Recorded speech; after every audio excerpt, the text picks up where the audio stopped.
शांती देखणे अदृश्य दर्शने संतांचिया त्यांचा महिमा काय वर्णो मी पामर नकळे साचार ब्रह्मादिका तापली तो तापली चंदन निवारितो कुडी त्रिगुण तो काढी संत संग माय बापे पिंड पाळीला माया जन्म मरण जाया संत संग संतांचे वचने वारी जन्म दुःख मिष्टान्न ते भूक निवारण एवढंच आहे. मिष्टान्न ते भूक निवारण त्यांचा महिमा काय वर्णो मे पामरम नकळे तो साचार ब्रह्मादिका तुका म्हणे जवळीन पाचारिता जावे संत चरणी भावे रिघावया त्यांचा महिमा काय वर्णो मे पामरम नकळे तो साचार ब्रह्मादिका विठ्ठल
कौस्तुभस्तनगरभं कल्याणदां कनकचम्पकदामभूषम् उत्तुङ्गपेनकुचकुम्भमनोहराङ्गीं वाणीं नमामि मनसा वचसा विभूत्यै।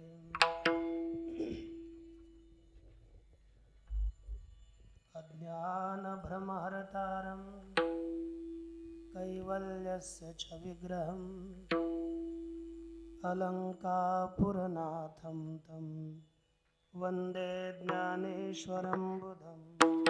ज्ञानेश्वरा नमो ज्ञानेश्वरा नमो ज्ञानेश्वरा नमो ज्ञानेश्वरा नमो ज्ञानेश्वरा नमो ज्ञानेश्वरा नमो ज्ञानेश्वरा नमो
आदिनाथसमारम्भान् श्रीज्ञानराजमध्यमान् अस्मदाचार्यपर्यन्तान् वन्दे गुरुपरम्पराम्।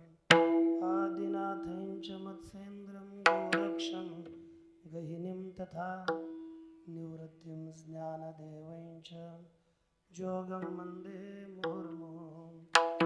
ज्ञानेशं नामदेवं च एकनाथं तथैव च तुकारामं तथा वन्दे वारकरी परंपरा। संतांची पायी हा माझा विश्वास, सर्व भावे दास झालो त्यांचा, तेची माझे हित करीती सकाळ, जेणे हा गोपाळ कृपा करी। विठ्ठल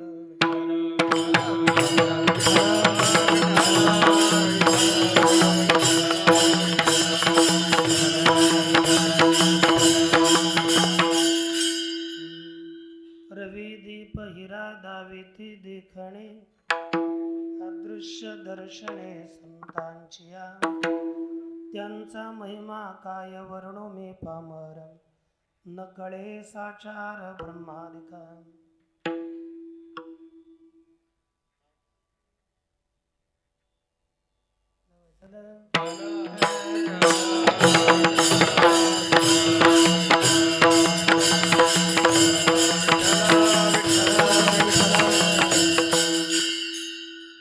रविदीप हिरा दाविती देखणे, अदृश्य दर्शने संतांचिया, त्यांचा महिमा काय वर्णो मी पामर, न कळे तो साचार ब्रह्मादिका।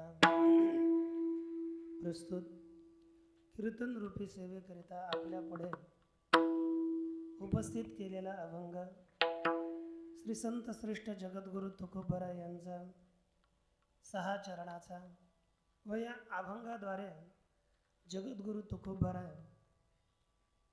संतांच्या महात्म्याचं वर्णन, महिम्याचं वर्णन करण्यास मी असमर्थ आहे असं सांगून सुद्धा संतांच्याच महिम्याचं वर्णन करून त्या संतांकडे आपण न बोलावताही जावं, त्याचं काही फळ आहे त्या सफल त्याचाही संतांकडे गमनाचा उपदेश आपल्याला करत आहेत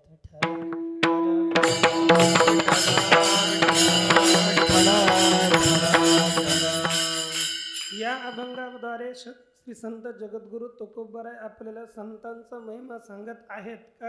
यद्यपि मी असमर्थ आहे असं बोलतात तरी पण संतांचाच महिमा आपल्याला या अभंगामध्ये सांगताना दिसतो. कारण की आपण कोणाचाही असो, नामाचा महिमा सांगितला जातो, देवाचा महिमा सांगितला जातो, तीर्थाचा असेल, व्रताचे असतील, अनेक प्रकारचा वेगळा वेगळा महिमा, त्या त्या वस्तूचा महिमा आपल्याला ग्रंथामध्ये सांगताना दिसून येतो. परंतु जगद्गुरु तुकोबारायांनी अनेक संतांच्या महिम्याचं, तीर्थाच्या महिम्याचं असेल, देवाच्या महिम्याचं असेल, नामाच्या महिम्याचं असेल, ऐका व्रताचे महिमा इत्यादी प्रमाणांनी व्रतांचाही महिमा सांगितलेला असेल. परंतु तो महिमा सांगितला का जातो, महिमा सांगण्याचं काय प्रयोजन, जर महिमा सांगितला तर त्याचं फळ काय भेटतं हेही पाहिलेलं पाहिजे.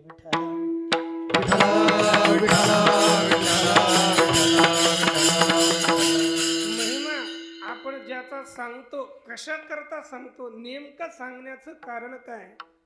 कारण की आपल्याला हे जर आपण पाहू गेलो तर वर्णेते महिमा यस्य तस्य स्तुतिर्विधीयते स्तुत्यास रोचते यस्मात् तन्महिमा प्रगीयते.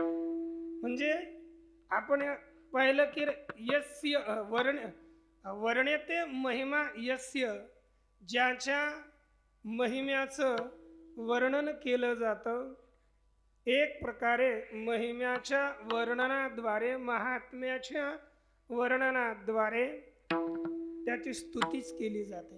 म्हणजे मोठेपणा सांगितला जातो, अर्थात त्याची एक प्रकारे स्तुती होते. आणि ज्याची स्तुती होते, ज्याची स्तुती केली जाते, त्या स्तुतीद्वारे आपल्याला आवडतो, प्रिय वाटू लागतो. आणि जो प्रिय वाटतो त्याच्याकडे मनुष्याची सहज रीतीनं प्रवृत्ती होत असते. म्हणून आपण ज्याच्याकडे प्रवृत्ती मनुष्याची झाली पाहिजे, जिकडे मनुष्यानं गेलं पाहिजे, त्याच्या महात्म्याचं, महिम्याचं अवश्य वर्णन केलं पाहिजे.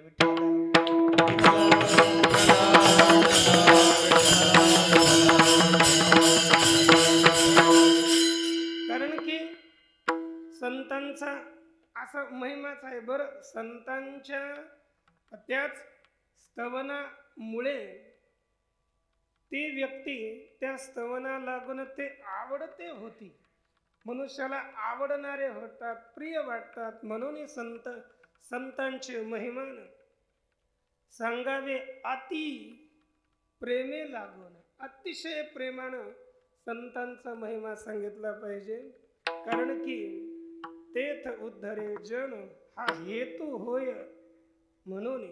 कारण की त्या ठिकाणी त्या संतांच्या कडे मनुष्य गेल्यानंतर मनुष्याचा उद्धार होतो, हा एक हेतू, हे एक प्रयोजन आहे.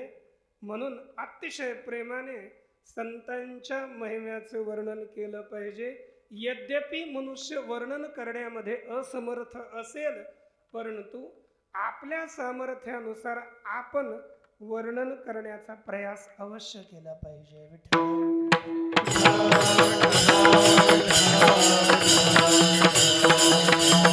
आपण संतांच्या महिम्याचं, कोणत्याही वस्तूंच्या महिम्याचं वर्णन करूया, परंतु महिमा म्हणजे काय, महिमा या शब्दाचा अर्थ काय आपण पाहू गेलो तर पहा, महिमा हा एक शब्द आहे, त्याचेच अनेक समानार्थी शब्द आहेत. जसं महात्म्य हा सुद्धा महिमा किंवा या महिमा शब्दाचाच अर्थ एक समानार्थी शब्द आहे.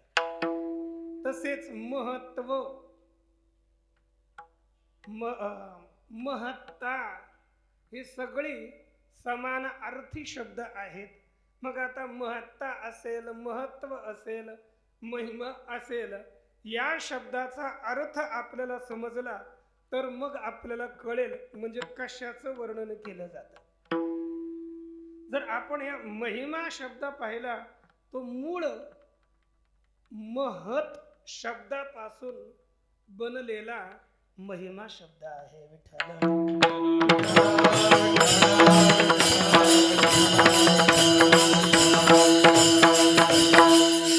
महत म्हणजे याच्याच प्रथमेच एक वचन होतं महान. मग महान या शब्दाचा अर्थ काय त्यानुसार आपल्याला पुढचा अर्थ कळेल. पण महान हाच मुळात शब्द दोन धातूपासून बनतो आणि दोन धातूपासून बनला म्हणजे त्याचे अर्थही दोन होणार. एक धातू आहे महपूजायाम. महपूजायाम या धातूपासून जर महान शब्द बनला तर ज्याची जो पूजनीय आहे, ज्याची पूजा केली जाते तो महान म्हणजे जो पूजनीय आहे. कारण की मह पूजायाम मह्यते पूज्यते यास महान. तो महान कोण? जो पूजनीय आहे तो महान. विठ्ठल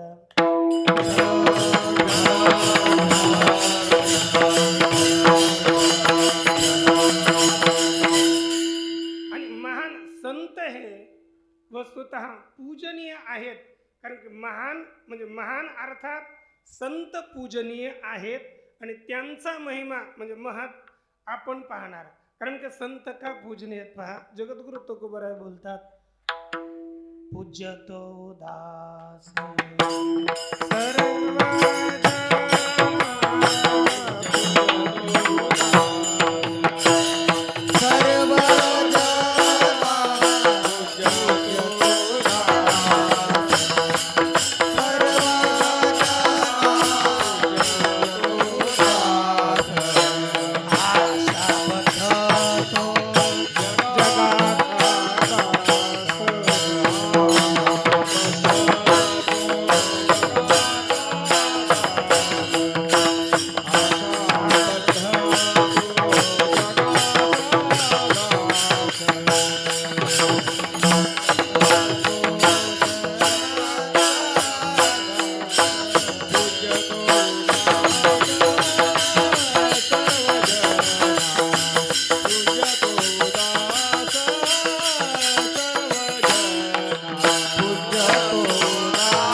जगाचा दास पूज्यतो दास सर्वजना.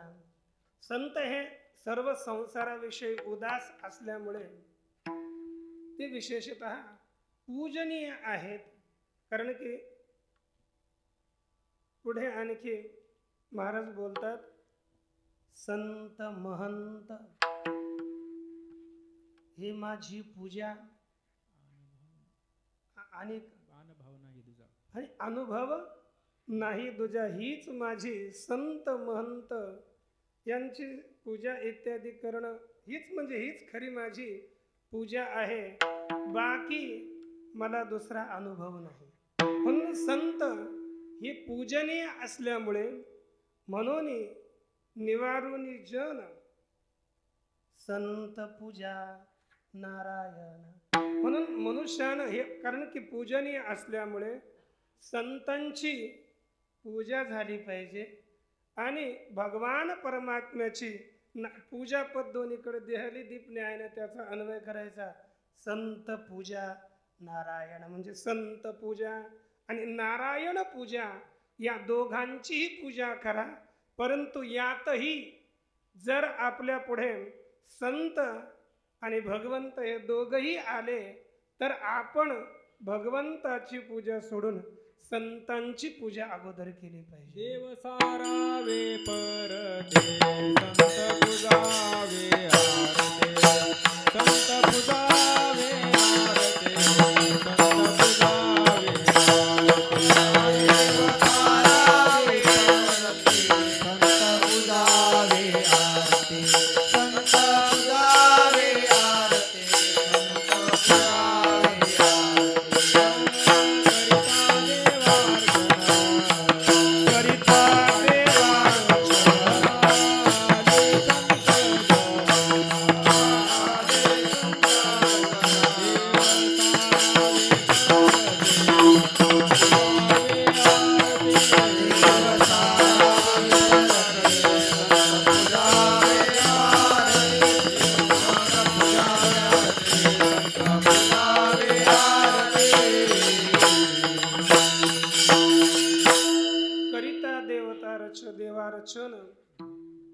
आले संत जन तर आपण काय करावं, देवाला थोडं बाजूला करून संतांचं पूजन, त्यांचा अतिथी सत्कार केला पाहिजे, कारण की ते अधिक पूजनीय असल्यामुळे.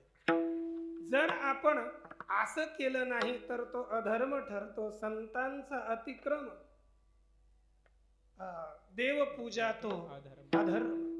मग आपण आपला धर्म करायचा म्हणजे सगळ्यात अधिक संत पूजन, संत पूजनाला महत्व द्यावं, कारण की तोच आपला सर्वांचा धर्म आहे. या रीतीनं आपल्याला माहीत झालं संत हे महान आहेत, अर्थात संत पूजनीय आहेत. आणि पूजनीय असल्यामुळे त्या महतः भाव किंवा महतः कर्म इति महिमा, या शब्दाचाच, महिमा शब्दाचाच अर्थ आहे महत, म्हणजे पूजनीयांचा भाव किंवा पूजनीय पुरुषांचे कर्तव्य, त्याला म्हणतात महिमा. मग याच रीतीनं आपल्याला याचे दोन अर्थ आपण जे काही महान पुरुषांचा भाव म्हणजे महान पुरुषांचं स्वरूप आणि महान पुरुषाचं कर्म म्हणजे कर्तव्य, या रीतीनं आपण जर या शब्दाची व्युत्पत्ती केली तर भावार्थक व्युत्पत्ती केल्यानंतर आपल्याला स्वरूप महिमा लक्षात येतो. आणि जर आपण कर्म अर्थ घेतला, महतः कर्म महिमा किंवा महतः कर्म महात्म्य, महत्ता, महत्व हा अर्थ घेतला तर त्यांचा शक्ती महिमा आपल्याला समजून येतो.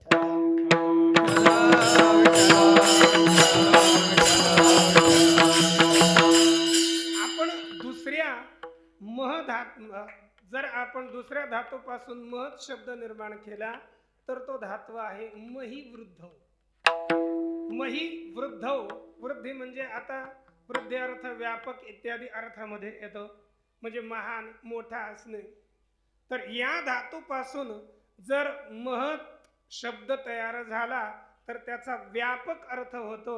आणि संत हे वस्तुतः व्यापक आहेत, कारण की आपण पहा संतांच्या स्वरूपांचा, जसा परमात्मा हा व्यापक आहे, पहिलं आपण पाहिलं जसं परमात्मा पूजनीय तसेच संतही पूजनीय आहेत, परंतु परमात्म्यापेक्षा एक काकणभर अधिक संत पूजनीय आहेत. तसंच आपण पाहिलं तर परमात्म्याला सुद्धा त्याचंही वर्णन करत असताना आकाशवत सर्वगतश्च नित्य या रीतीनं वर्णन करतात की अनोरणीयान महतो महीयान नात्मास जंतोर निहितो गुहाया. हा परमात्मा अणुपेक्षा अणु आहे आणि महतो महीयान महानापेक्षाही महान आहेत. संतही तसेच आहेत. जगद्गुरु तुकोबाराय स्वतःच वर्णन करताना अनुरेणुया ठोकळा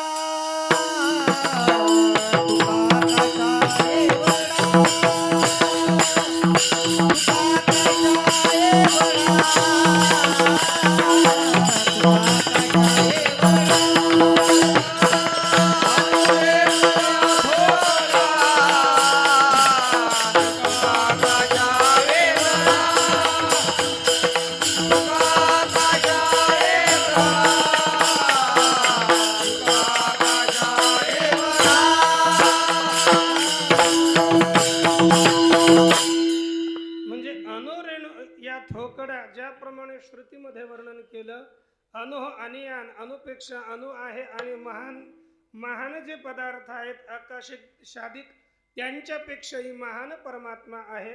जो आपण अणु परमाणु म्हणतो त्यापेक्षाही हा परमात्मा सूक्ष्म आहे आणि महत्तेत पाहिलं तर त्यापेक्षाही विशाल. तसेच संत अणुही आहेत आणि व्यापकतेत पाहिलं तर ते महानही आहेत, कारण की एवढा मोठेपणा संतांमध्ये आहे. विठ्ठल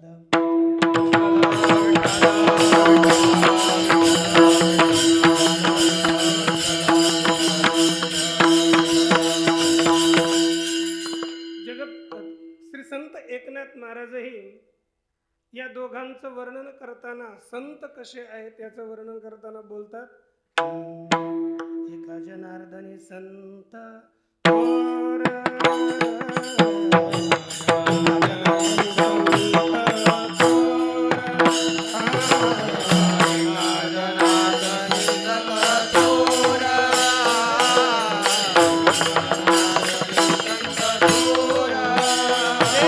निर्धार धाकुला,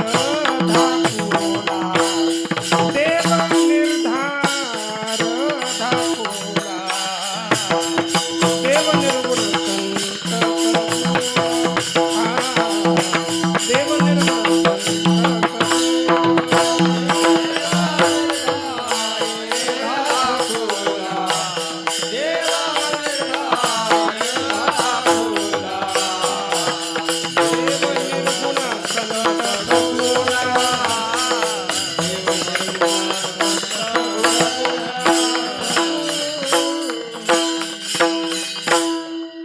श्री संत एकनाथ महाराज बोलतात की एका जनार्दनी संत थोर, हे संत मोठे आहेत, व्यापक आहेत, परंतु मोठे संत. आणि भगवान परमात्मा कसा आहे की देव निर्धार धाकुला, तो धाकटा आहे म्हणजे आपण छोटा आहे, आणि देव छोटा आहे आणि संत त्यापेक्षा मोठे आहेत.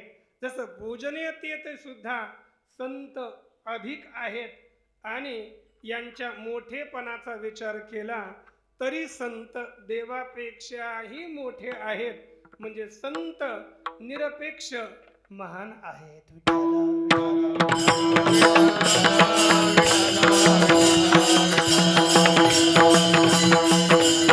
संत निरपेक्ष महत आहेत. महत असल्यामुळे आणि त्या महान अशा संतांचं आपल्याला स्वरूप आणि कर्तव्य या दृष्टीने जर आपण विचार केला की हे दोन अर्थ घेतले आपण, पूजनीयत्व आणि महत्व म्हणजे व्यापकत्व, या दृष्टीने जर आपण पाहिलं तर मही वृद्धौ या धातूनुसार जसं बृही वृद्धौ पासून ब्रह्म शब्द तयार होतो, तसंच मही वृद्धौ या धातूपासून महिमा हा महत शब्द तयार होतो. आणि महत आणि ब्रह्म हे समान अर्थक झाले. म्हणून जसं ब्रह्मा आपल्या सर्वगत सर्वव्यापक हे परमात्म्याचं स्वरूप आहे, तसंच महत महान व्यापक हेही संतांचं आपण स्वरूप समजूया. आणि पूजनीयता ही कधीही मनुष्याच्या कर्तव्यानुसार येते. महत्ता मोठेपणा हा कर्तव्यानं येत नसतो, महत्ता मोठेपणा हा स्वरूपता असतो. आणि पूजनीयता मनुष्यानं केलेलं कर्म त्यानुसार तो मनुष्य पूजनीय ठरतो.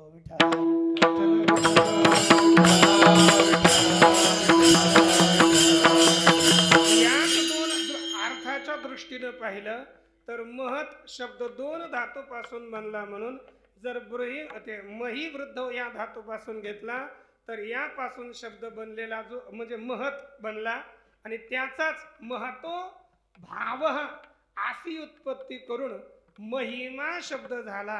आणि हाच महिमा याला आपण स्वरूप महिमा म्हणू.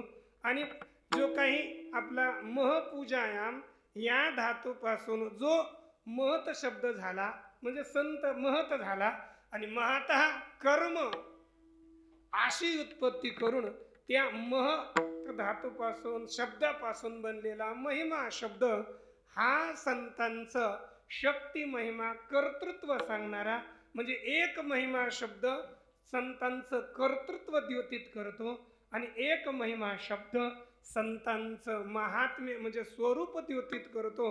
म्हणजे वेगळे वेगळे धातू आणि ते वेगळे वेगळे त्याचे अर्थ निघतात. मग आपण हे जरी दोन असले तर काही ठिकाणी संतांचं महात्म्य म्हणजे स्वरूप महिमाही सांगितलेला दिसतो, आणि आपल्याला त्यांचा जे काही शक्ती महिमा आहे तेही सांगितलेला दिसतो. आपण जर पाहू गेलो तर प्रमाण म्हणूही नका बरं, केवळ आपण जर ज्ञानोबरायांचं वर्णन केलं तर कैवल्याचा पुतळा प्रगटला भोतळा हा स्वरूप महिमा आहे.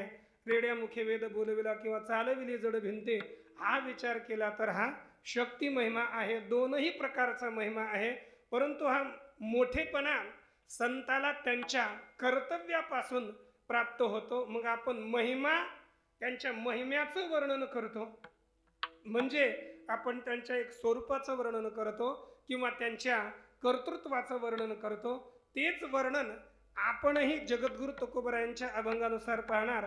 पण त्यातील एक अतिशय विलक्षण कर्तृत्व, जे या जगातील कोणतेच पदार्थ करू शकत नाहीत, त्या प्रकारचं विलक्षण कर्तृत्व श्री संत जगद्गुरु तुकोबराय अभंगाच्या प्रथम चरणात. रविदीप हिरा दाविती देखणे,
रविदीप हिरा दाविती देखणे, अदृश्य दर्शने संतांचिया.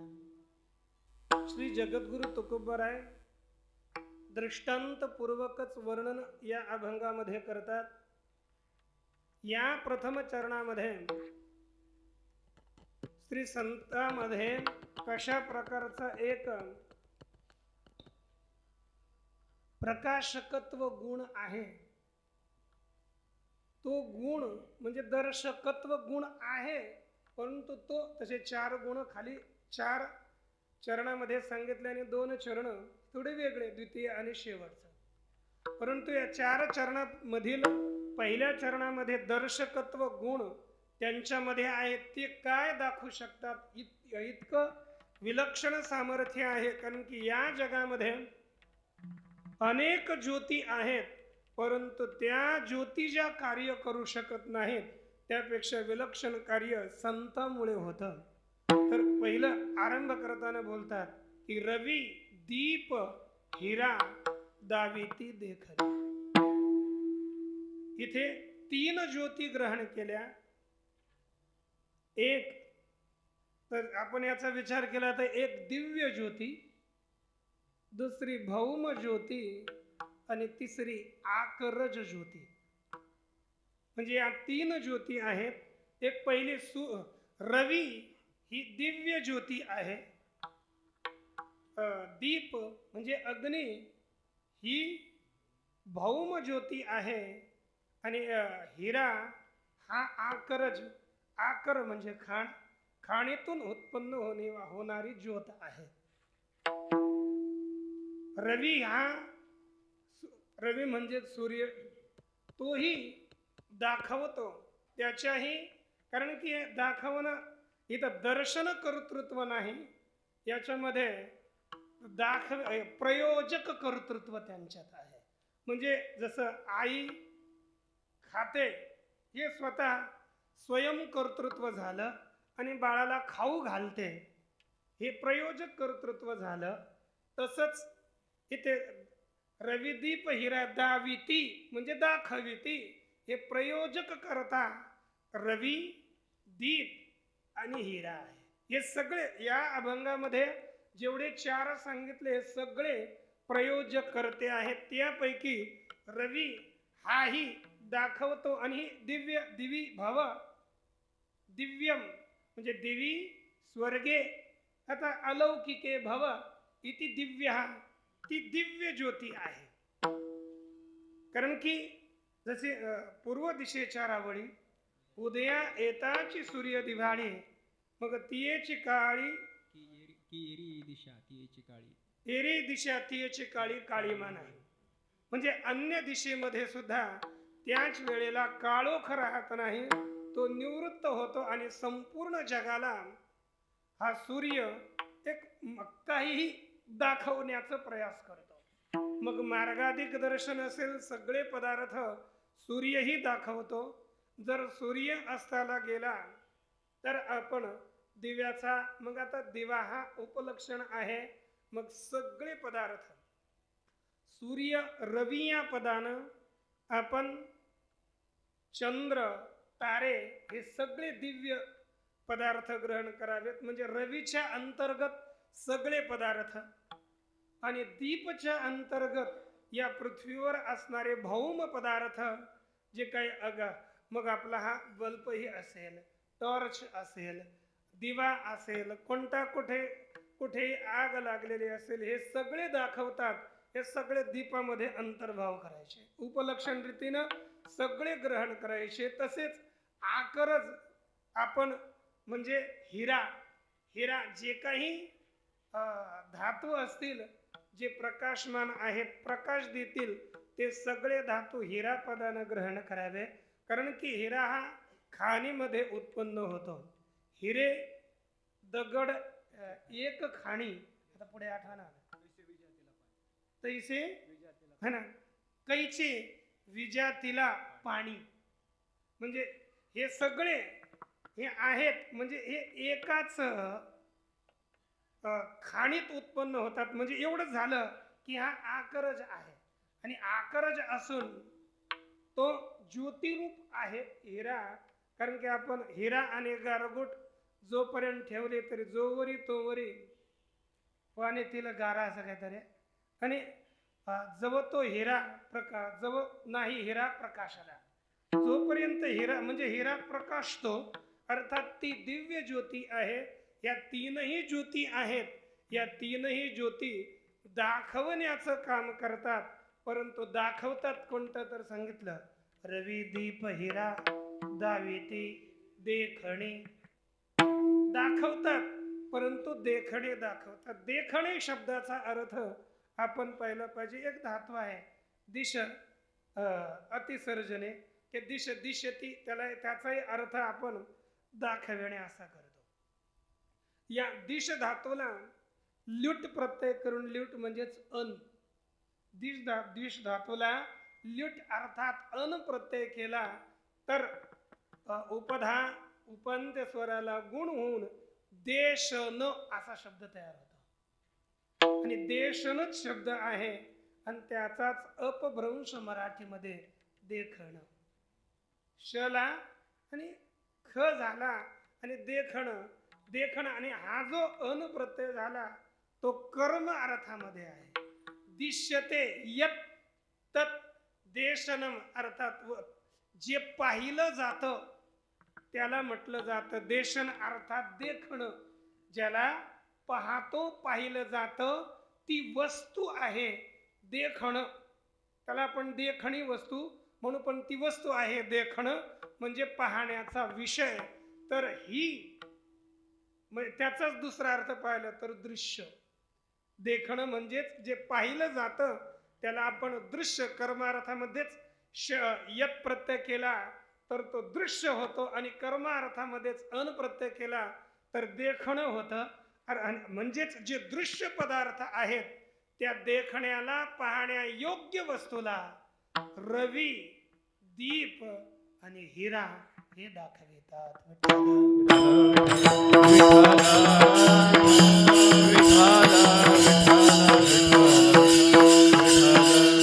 म्हणजे दृश्य वस्तूला ही सगळे, ही तीनही पदार्थ जी दृश्य वस्तू असेल, आपण पाहू शकतो त्याच वस्तूला हे सगळे दाखवतात. अन्य वस्तूला दाखवू शकत नाही. दृश्य म्हणजे कोण, तर याचाच विचार पाहिला तर दृश्यम, दृग्दृश्य विचार याचा केला तर दृश्य संपूर्ण जगत आहे आणि दृक हा परमात्मा आहे. मग जगत हे दृश्य आहे आणि हे जे पाहिलं जातं कशा ना कशाचा विषय होतं त्यालाच हे तीन दाखवतात.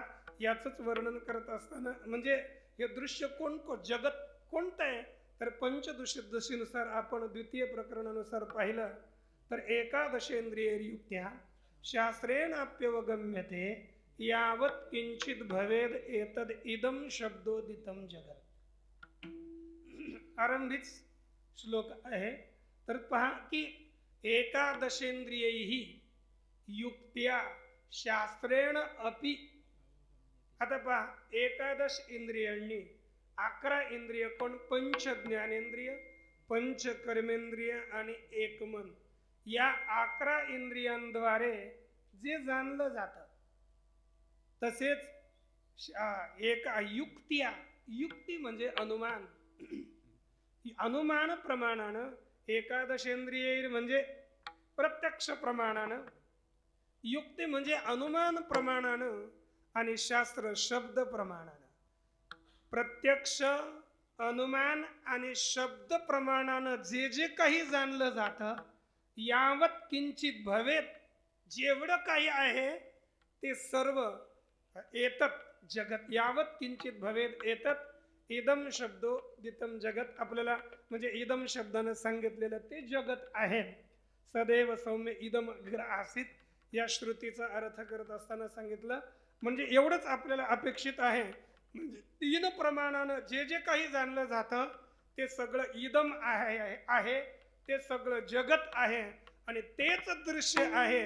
त्याच दृश्याला दाखविण्याचं सामर्थ्य या रवी, दीप आणि हिऱ्यामध्ये आहे. विठ्ठल विठ्ठल विठ्ठल विठ्ठल विठ्ठल विठ्ठल विठ्ठल विठ्ठल विठ्ठल विठ्ठल. श्री ज्ञानोबराय सुद्धा सांगतात, आता पूर्ण ओवी आठवेल की नाही, कारण झालं काय, आपले महाराज वारंवार बोलायचे आमचा कोणता तरी अभंग घ्या घ्या. आणि म्हटलं टाईमच नाही विचार करायला, कधी विचार करावा. मग ते मी काल सहज म्हटलं, कालही म्हटलं होतं नाही करणार, म्हणजे पाहिलंच नाही अभंग. सहज रात्री म्हटलं पाहून उघडून पाहू. जर याने 4-5 अभंग पाठवले होते ते ज्याच्यावर हात पडेल त्याच्यावर आलं विचार करता तर करू. तर पहिला अभंग त्याच्यात जे काही त्याने PDF पाठवली होती त्याच्यात हा पहिला निघाला. मग म्हटलं विचार करून पाहू. आणि मी आज सकाळी विचार केला. मग तो अभंग सुद्धा पूर्ण रीतीने चांगल्या रीतीने त्याला वाचणं नाही झालं. एकदा दोनदा वाचला तेवढा जेवढा बुद्धीत राहिला. म्हटलं आल्यावर आहे त्याची सगळे बोलणारे. पण तर आपण याच्यात पहा, उपाध्युपय एक दिलं की ती अवस्थांतरे ती अवस्थांद्वारे उपाध्युपहित कार्य भावाभाव रूपस्फुरे भावाभाव रूपस्फुरे दृश्य हे जे हे असं सांगितलं. म्हणजे दृश्य कोण आहे ते सांगतात की तीही अवस्थांद्वारे, या 3 अवस्थांमध्ये या उपाधी आणि उपहित रूपानं भाव आणि अभाव रूप जे काही वस्तू आपल्याला दिसते, स्फुरित होते, त्या सगळ्यांनाच दृश्य असं म्हटलं जातं. आणि हे दृश्यच या तिघांचा विषय आहे. म्हणजे आपला रवी, दीप आणि हिरा हे दृश्य वस्तूला जाणतात. त्या अतिरिक्त जी अदृश्य वस्तू आहे तिचं हे प्रकाशन तिला दाखवू शकत नाहीत, तिचं प्रकाशन करू शकत नाहीत. विठ्ठल विठ्ठल विठ्ठल विठ्ठल विठ्ठल विठ्ठल. या जगात 2 पदार्थ, एक दृश्य आणि अदृश्य. या दृश्य पदार्थाला दाखवतात, अदृश्य पदार्थाला दाखवत नाहीत. मग अदृश्य कोण आहे याचा जर आपण शास्त्रानुसार विचार केला तो अदृश्य म्हणजेच परमात्मा. मुंडक उपनिषदामध्ये त्याचंच वर्णन करत असताना आपण 6व्या मंत्रामध्ये पाहिलं, यत्तद अदृश्य मग्राह्य मगोत्र मवर्ण मचक्षुष श्रोत्रम तद पाणिपादम नित्यम विभुम सर्वगतम सुसूक्ष्मम तदव्ययम यद्भूत योनिम परिपश्यन्ति धीराः. मुंडक उपनिषदामधील प्रथम मुंडकाचा 6वा मंत्र आहे. कारण की पर आणि अपर अशा 2 विद्या आहेत. त्यापैकी हे रविदीप हिरा समजा अपराविद्येचा जो विषय आहे त्यासच दाखवतात. पराविद्येचा जो विषय आहे त्या पराविद्याच्या विषयाला हे दाखवू शकत नाहीत. कारण की पराविद्याचा विषय जो परमात्मा तो अदृश्य आहे. अदृश्य म्हणजेच अदृश्य आहे. तो कोणत्याच इंद्रियांचा विषय होत नाही म्हणून अदृश्य आहे. यत्तद अदृश्यम अग्राह्यम अगोत्रम, तो ग्रह बुद्धीद्वारे सुद्धा ग्रहण केला जाऊ शकत नाही असा तो परमात्मा आहे. मग तो अदृश्य आहे एवढं सिद्ध झालं. विठ्ठल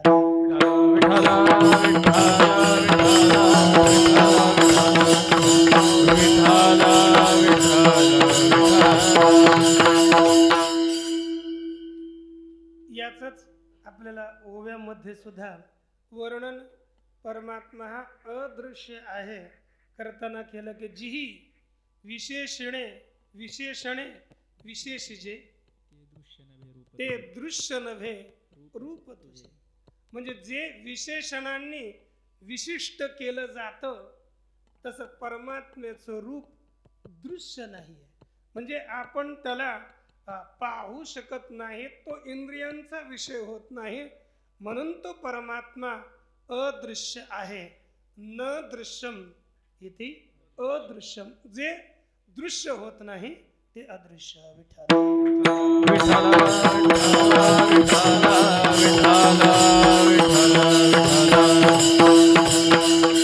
कारण की म्हणून या रवी दीप हिरा हे त्यांना का दाखवू शकत नाहीत? कारण की ते त्यापर्यंत पोहोचूच शकत नाहीत. त्यांचं ते वस्तुतः परमात्मा दृश्य नाही पहिला.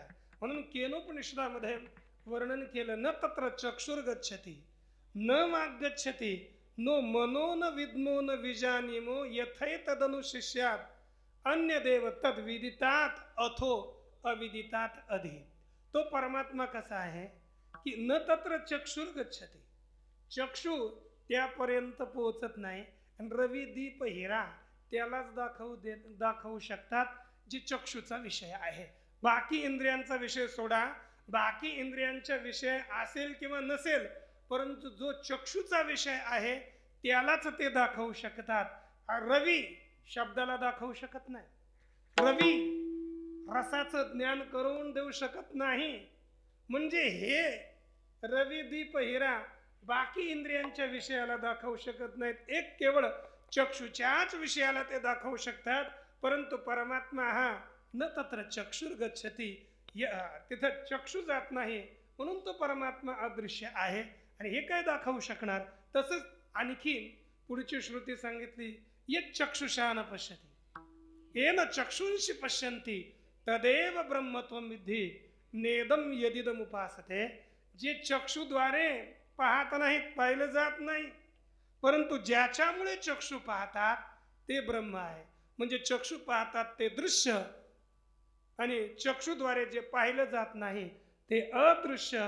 परमात्मा अदृश्य आहे म्हणून त्या ठिकाणी रवी दीप हिरा त्याला दाखवू शकत नाहीत. याचंच कथन आपल्याला श्रुतीमध्ये, मग ती कठश्रुती असेल, मुंडक श्रुती असेल किंवा श्वेताश्वेतर श्रुती असेल, या सर्वांमध्ये एकच मंत्र आलेला आहे. न तत्र सूर्यो भाती न चंद्र तारकम नेमा विद्युतो भांती कुतोयमग्नि तमेव भांतम अनुभाति सर्वम तस्य भासा सर्वमिदं विभाति. विठ्ठल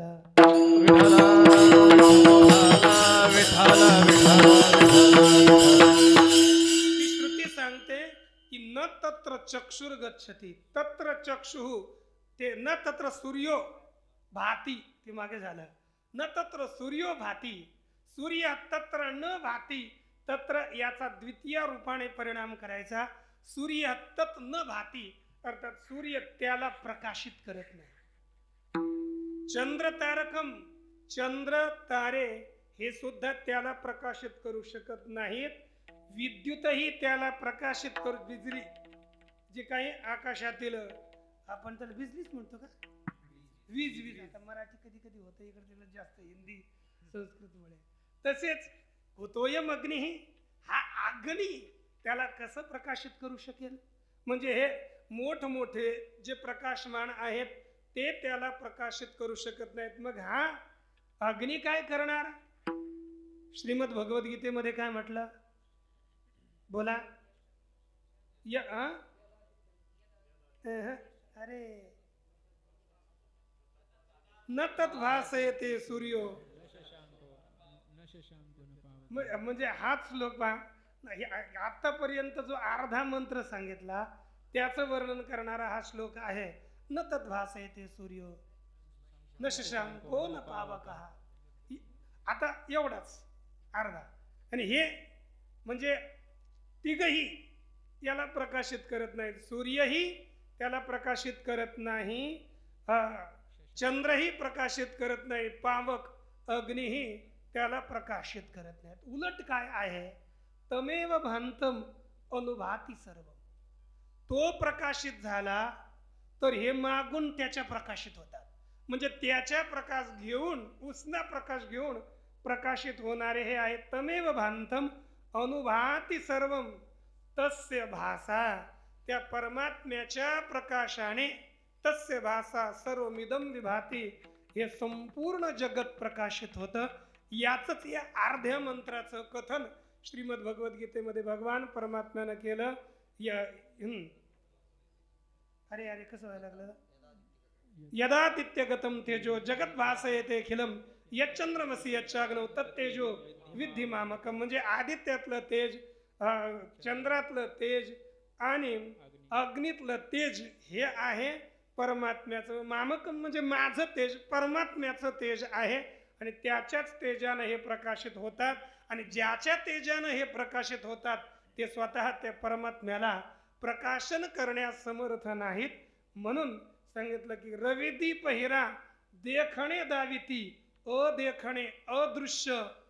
जे परमात्मा म्हणजेच देखणे दाविती म्हणजे दृश्य जी वस्तू आहे तिलाच दाखवितात, अदृश्य वस्तूला ते दाखवू शकत नाहीत. विठ्ठल विठ्ठल विठ्ठल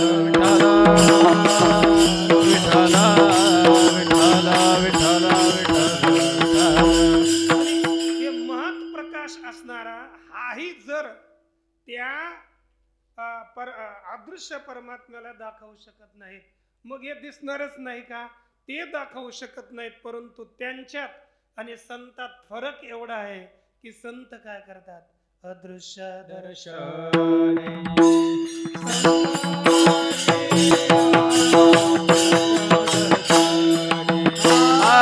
संताची आदृश दर्शने, संताची आदृश दर्शने.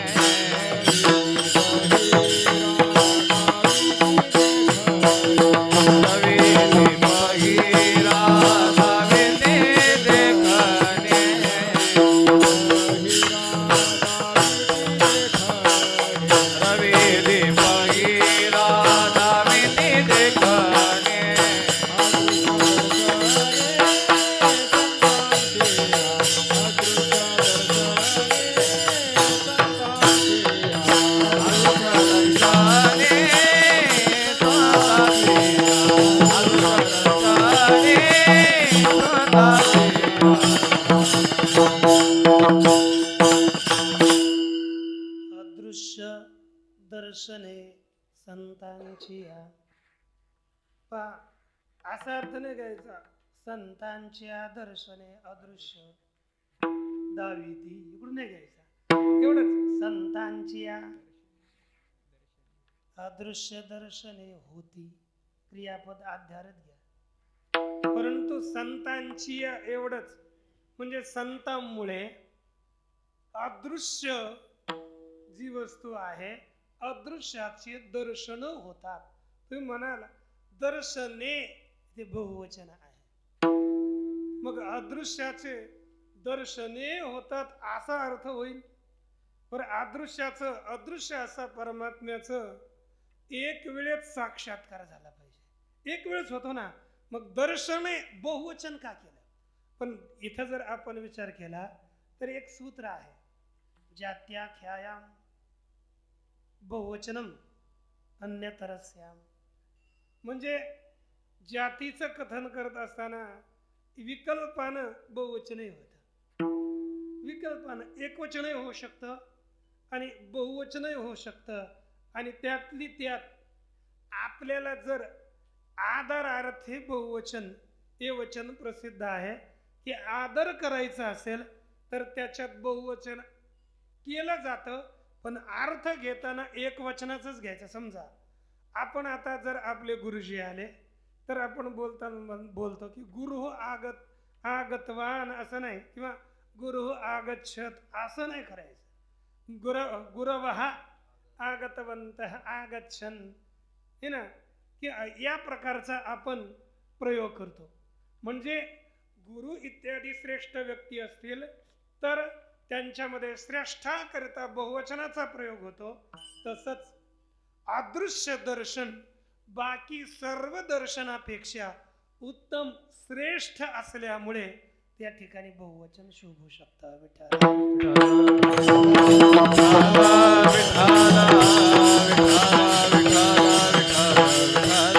संतांची अदृश्य दर्शन होते. म्हणजे संतांकडद्वारे अदृश्याचं दर्शन होतं, म्हणजे अदृश्याचंही ज्ञान होतं, त्याचा साक्षात्कार होतो. म्हणून मनुष्यांकडे कारण की बरं संतांकडेच हे दर्शन प्राप्त होत असल्यामुळे म्हणून आपल्याला श्रुतीशास्त्रामध्ये तसं विधान दिसतं की आपण संताकडे जावं. पण आपण जर मुंडक उपनिषद असेल, श्रीमद भगवद्गीता असेल, यांचं वर्णन पाहिलं तर मुंडक श्रुतीमध्ये सांगितलं की परीक्ष लोकान कर्मचितान ब्राह्मणो निर्वेदमायात नास्ति अकृतः कृतेन तद विज्ञानार्थम स गुरुमेवाभिगच्छेत श्रोत्रियम समित्पाने श्रोत्रियम ब्रह्मनिष्ठम. मग आता याच्या अर्ध्या मंत्रामध्ये पूर्णाचा अर्थ सांगत नाही, जेवढं कामाचं तेवढंच घेतलं पाहिजे आपण. तद विज्ञानार्थम स गुरुमेवाभिगच्छेत समित्पाने सन, म्हणजे हातामध्ये समिध पाणव यस्य सह समित्पाने, ज्याच्या हातामध्ये समिधा आहेत असा पुरुष. मग आता त्याचा अर्थ वेगळा वेगळा घ्या. आपण समिधा हातात घेऊन जाणं म्हणजे, कारण की एक दिग्दर्शन करण्याकरता माझ्या हातामधले माझे सगळे काम क्रोधादी विकार समिधेप्रमाणे शुष्क झालेले आहेत हे प्रदर्शित करण्याकरता समिधा घेऊन हातामध्ये जा, किंवा समिधा घेऊनच जावा. क्योंकि गुरुजी हवनादी क्रिया करतात, ते त्याच्या त्या कामी पडतील म्हणून समिधा घेऊन जावं. या रीतीनं आपण वेगळा वेगळा अर्थ पाहू, पण अर्थ आपण एवढाच पाहिजे आपल्याला सध्याला की समित पाणी होऊन तद विज्ञानार्थम, तो अदृश्य परमात्मा जाणण्याकरिता, त्याला पाहण्याकरिता, त्याचा साक्षात्कार होण्याकरिता आपण श्रोत्रिय ब्रह्मनिष्ठ गुरूंना शरण जावं. कारण की त्यांना जर शरण गेलं तरच आपल्याला परमात्म दर्शन प्राप्त होऊ शकतं. विठ्ठल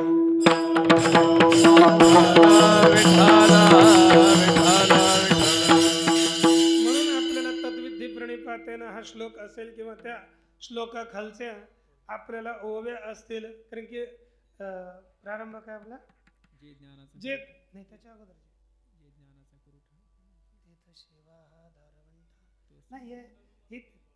ही ती 3 नंबरची, ही 2 नंबरची, मग अपेक्षित ती 4 नंबरची. 4च ओव्या आता, पहिलीच आठव्याला 4च पहा. म्हणजे आपल्याला असू द्या, म्हणजे संतांचे चरणाकडे आपण जावं. मग त्यांची कशी सेवा करावी, आपल्याला जे ज्ञानाचा पुरवठा ते सेवा हा दारवंठा इत्यादी तरी तनुमनुजीवी चरणाशी लागावे. किंवा मग अपेक्षित जे आपले या 2-4 ओव्या आहेत. आपल्याला एवढंच समजायचं की संत हे आपल्याला अदृश्य परमात्म्याचं ज्ञान करून देऊ शकतात. एवढंच आहे.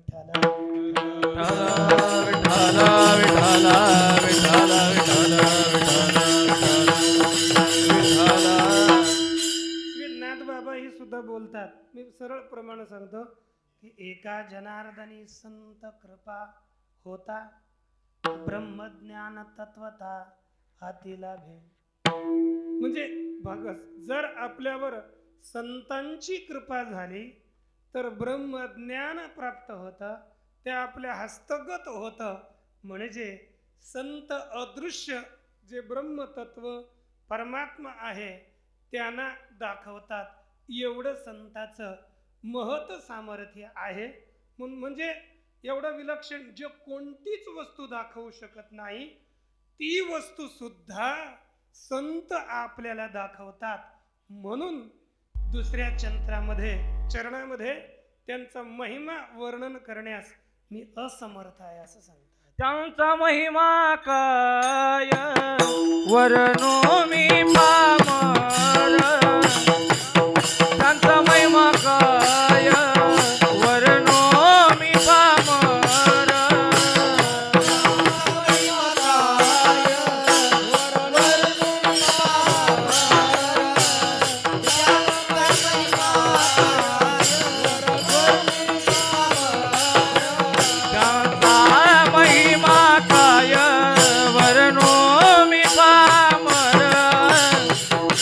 महिमा काय वर्णो मी पामर.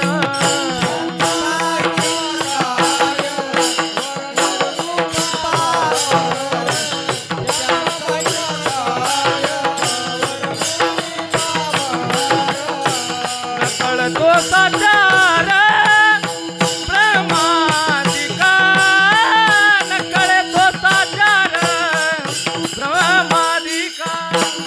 कळतो साचार ब्रह्मादिका.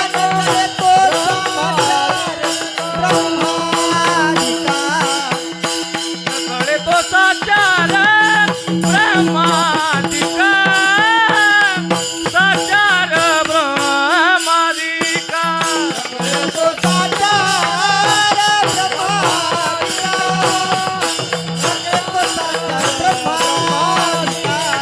त्यांचा महिमा काय वर्णो मी पामर. त्यांचा महिमा काय वर्णो मी पामर.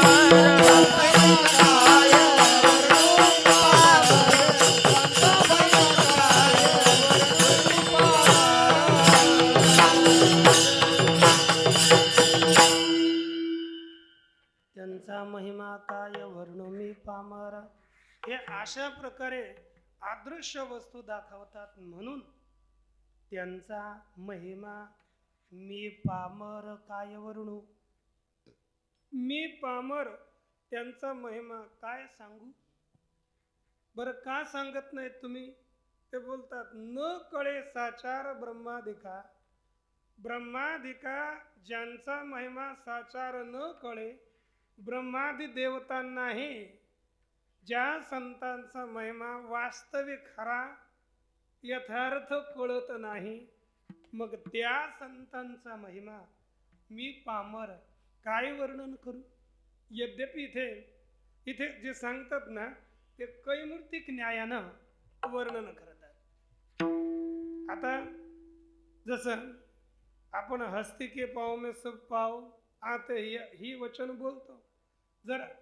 जर एखाद्या डोहामध्ये हाती बुडत असेल मग तिथे शेळी बुडणार नाही का.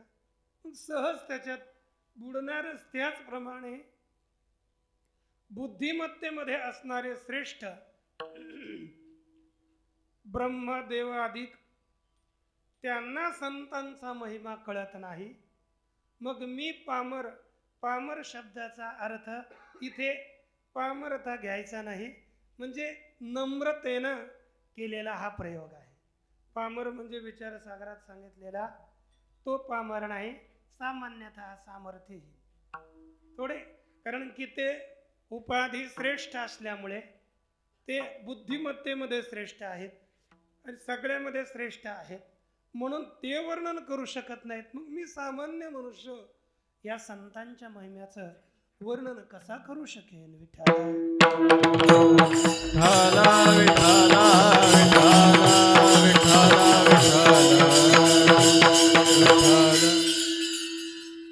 वर्णन मनुष्य त्याच वस्तूचं करतो जी वस्तू कळत असते. जी वस्तू कळते तिचं एक वर्णन होऊ शकतं आणि कळतही असेल परंतु जी वस्तू इतकी आहे, आफाट आहे, आपार आहे, जी म्हणजे कळल तिचं एक वर्णन होतं आणि जी कळत असून छोटी असेल, लघु असेल, जिचं वर्णन आपल्याकडे संभव असेल, म्हणजे छोटी वस्तू असेल, जी अनंत नसेल तिचंच वर्णन संभवतं. परंतु संतांचा महिमा पाहू गेलो, पहिला कळत नाही आणि कळला तरी सुद्धा हा अपार आहे म्हणून त्याचं वर्णन, म्हणजे न कळल्यामुळे वर्णन संभवत नाही आणि अपार असल्यामुळे वर्णन संभवत नाही. मग आपण जर पाहिला तरी दुर्गम हा शब्द दिला न कळण्याकरिता. संतांचा महिमा तो बहु दुर्गम, शाब्दिकाचे काम नाही. दुर्गम आहे. गम म्हणजे जाणणं, म्हणजे जाणण्याकठा करिता तो कठीण आहे, तो कळत नाही म्हणून त्याचं वर्णन केलं जाऊ शकत नाही. आता प्रमाण नाथबाबांची सुद्धा आणि सुंदर आहेत की वेदशास्त्र देते ग्वाही, संत महिमा न कळे काही. वेदशास्त्र सांगतात की संतांचा महिमा कळत नाही म्हणून संतांचा महिमा वर्णिला जाऊ शकत नाही. दुसरा की अपार महिमा संतांचा नाथबाबांचाच प्रमाण आहे. आणि अपार महिमा संतांचा काय मी बोलू वाचा, म्हणजे मी माझ्या वाणीनं बरं अपार आहे याचं अमर्यादत्व सांगितलं, म्हणजे अनंत महिमा आहे. तो कळत नाही म्हणून नाही, कारण की पहिलं ब्रह्मादिका साचार तो न कळे. ब्रह्मादिकांना कळत नाही, संतांना कळतो परंतु अपार असल्यामुळे सांगता येत नाही.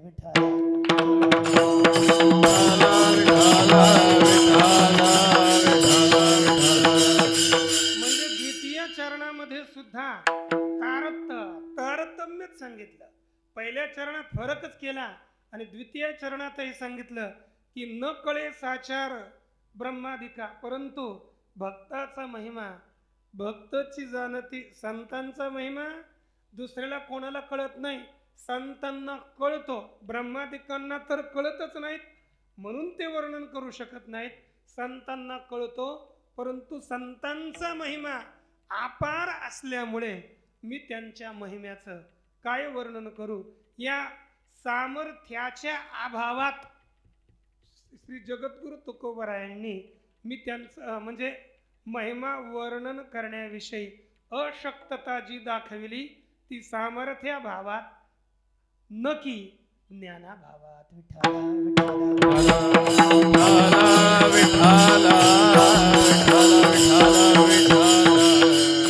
म्हणून संत जर ब्रह्मादिक का त्यांचा जाणत नाही तर सांगितलं पहा की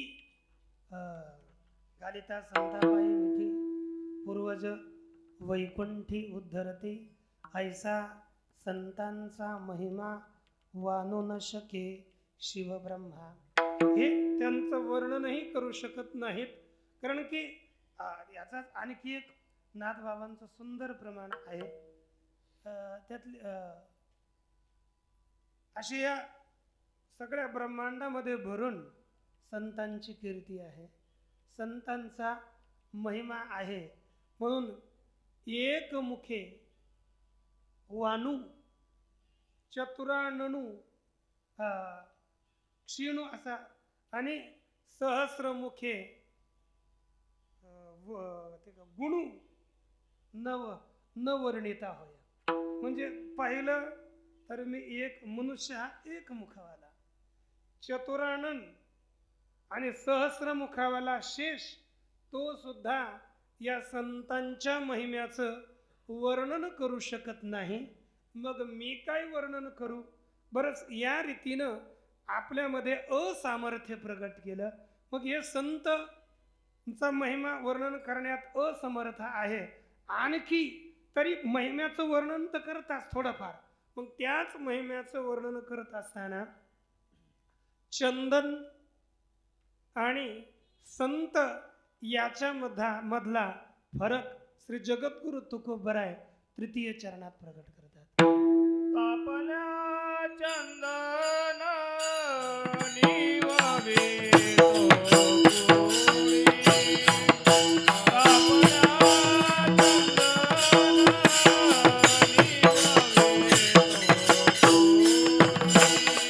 आपल्या चंदन निवावे तो कोणी.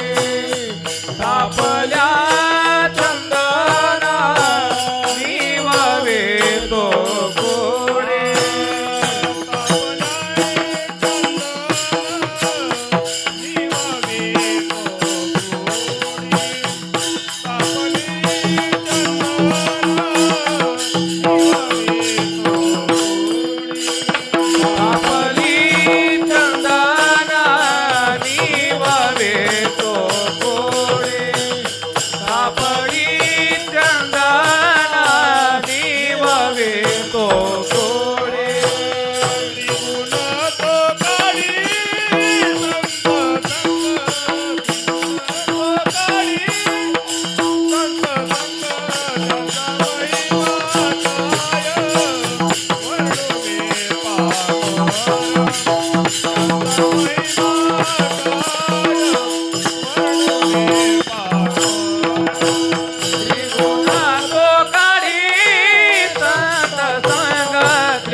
तापली चंदन निववितो कुडी त्रिगुण तो काढी संत संग. यामध्ये फरक आहे. म्हणजे यामध्ये ताप निवारकत्व गुण या ठिकाणी संतांचा दाखविला की जसं तापली चंदन तापली कुडी निववितो संत संग तो त्रिगुण काढी. जसं चंदन हे तापलेली कुडी म्हणजे शरीर, तापानं तप्त झालेल्या शरीराला चंदन शांत करत. आणि संत संग त्यापेक्षा विचित्र करत. तो त्रिगुण काढी. संत संग त्रिगुण काढतो. मग आता त्रिगुण शब्दाचाही अर्थ आपल्याला तापच ग्रहण करायचं. जसा दृष्टांत तसाच दार्ष्टांत असतो. कारण की दृष्टांत आणि दार्ष्टांतामध्ये काहीतरी साम्य असावं लागतं. ज्याच्याकरिता दृष्टांत दिला तेवढं तरी साम्यता असावी लागते. म्हणून त्रिगुण या शब्दाचा अर्थ त्रिगुणजन्य ताप म्हणजे त्रिताप. त्रिगुणांचाही अर्थ त्रितापच घ्यायचा. म्हणजे संत संग त्रिताप दूर करतो आणि हा चंदन बस तापलेलं शरीर शांत करतो. एवढा भेद आहे. कारण की आता याचे प्रमाण जर पाहिले की जसं 52 चंदन आपण तापलेल्या तेलामध्ये जर 52 नंबरी चंदन टाकलं तर एका क्षणामध्ये तो एक बिंदू टाकला तरी तापलेलं तेल शांत होतं. आणि तुका म्हणे कढे करावे काय शीतळ. तर म्हणजे जर आपल्याला कडलेलं तेल वगैरे शीतळ करायचं असेल तर तो चंदनाचा हा एक स्वभाव आहे म्हणून सांगतात महाराज. ते वेगळं प्रमाण. एवढं ह्याच्या पुढे जोडा. म्हणजे तुका म्हणे कडे करावे शीतळ. ह्याच्या पुढे अंगीचा तो आठवला तर सांगा, नाही तर पाहून सांगा, त्याच्यावर भेटेल. म्हणजे तर आपल्याला हे म्हणजे हे चंदन म्हणजे शांत करतं. तर असं पाहिलं तर चंदन म्हणजे शांत करणारा आहे, परंतु तो बाहेरील ताप तोच तो शांत करू शकतो. परंतु जर मानसिक दुःख असेल, आधी भौतिक दुःख असेल आणि आधी दैविक दुःख असेल, बाकी दुःख असतो काय आहे ऐसे जातीबळ चंदनाचे.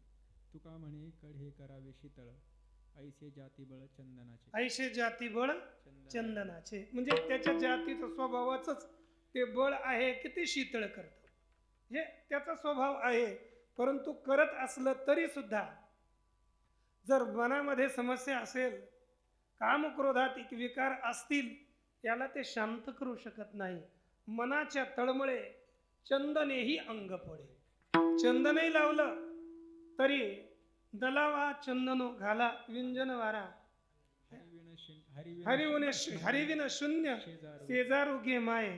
तिथेही दिले ना चंदनाचं. चंदनाची चोळी. चंदनाची चोळी माझे सर्व अंग फोळी, म्हणजे चंदन शांत करणार आहे, परंतु ते बाह्य ताप शांत करू शकेल, परंतु ते चंदन आपल्या अंतकरणात हे आधिभौतिकाधिक त्रिविध ताप ते शांत करू शकत नाहीत. त्यात विलक्षणता संतांमध्ये आहे. संत हे त्रिविध ताप दूर करणारे आहेत. कारण की त्रिविध तापांचं जर आपण वर्णन केलं तर हे जर पाहायचे असेल तर निळोबरायांचा एक अभंग आहे, त्यामध्ये तुम्ही ती म्हणजे सगळ्यांच्या व्याख्या उत्कृष्ट रीतीने तिथे आहेत.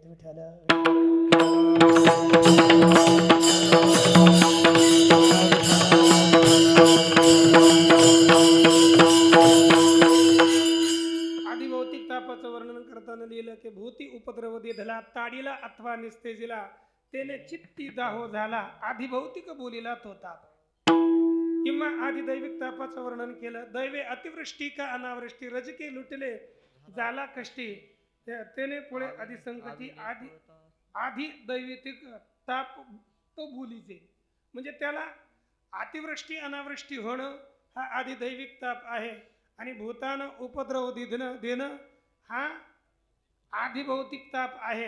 आणि त्याचप्रमाणे आध्यात्मिकही तापाचं तिथे वर्णन केलं की शरीरामध्ये आपल्या देही प्रगटे आधिव्याधी तेने तापे आहळली बुद्धी, म्हणजे देही प्रगटे आधिव्याधी तेने तापे आहळली बुद्धी.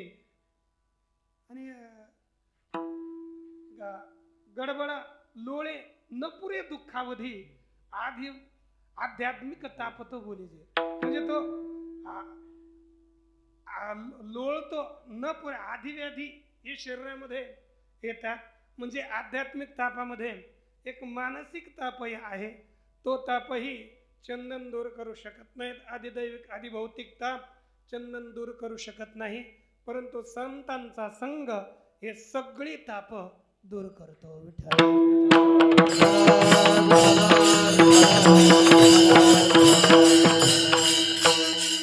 झाली पापा तापा तुटी दैन्य गेले ओठाओठी. आणि हाच जसा संतांच्या संगतीत हे त्रिविध ताप दूर होतात, तसंच आपण जर पाहू गेलो तर आता तिसरा एक जन्म मरण निवारकत्व गुण, आणि चौथा गुण आहे जन्म दुःख निवारकत्व गुण.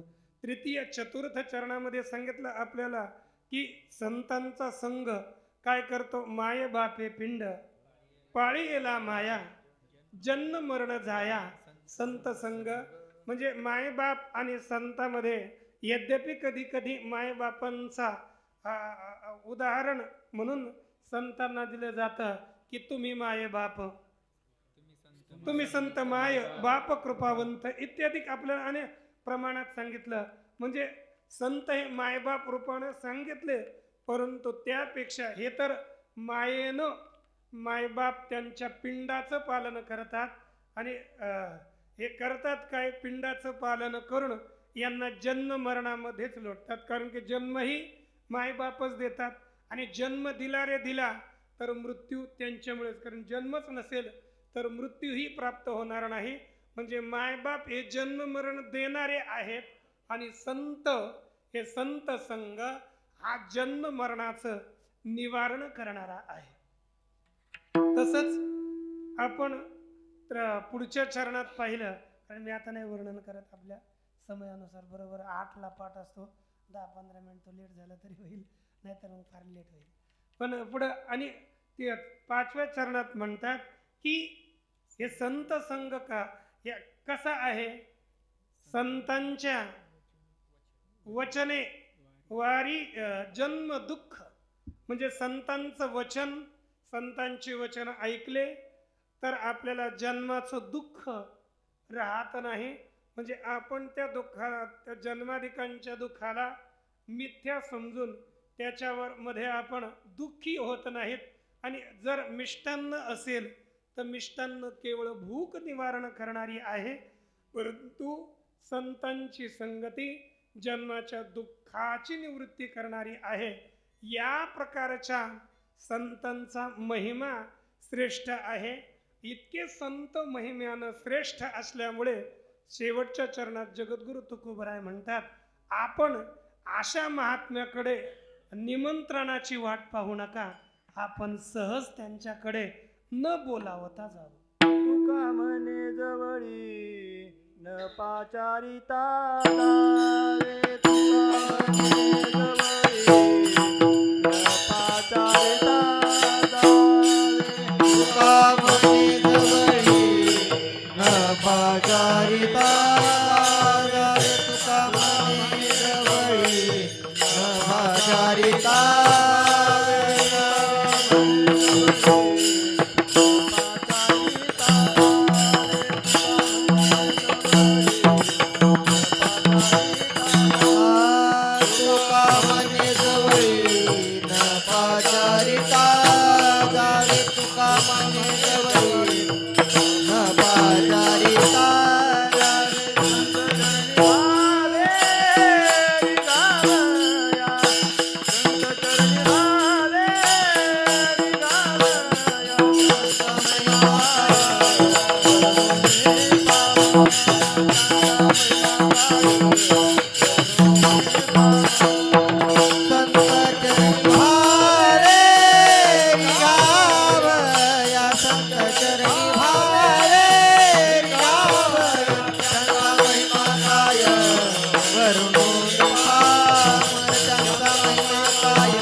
पाचारिता जावे, संत चरणी भावे रिघावया.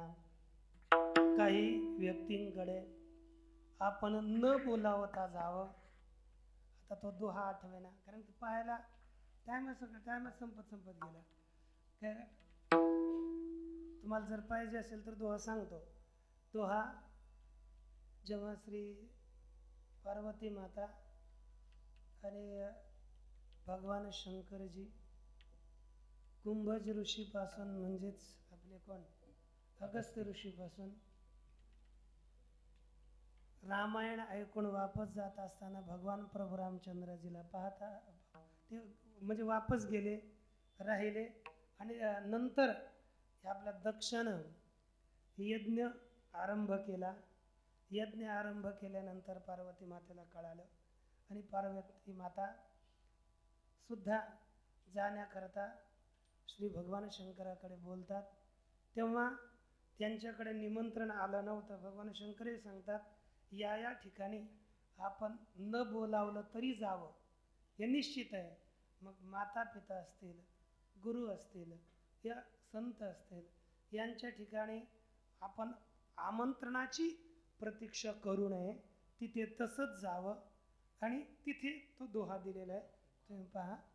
ते आता आठवेल आहे, तो आता डोक्यातून ओझर झाला.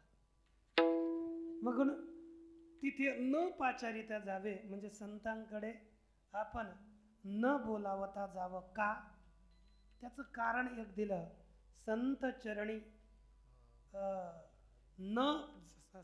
चरणी जवळी करा, त्यांच्या जवळ न पाचारिता जावे. का?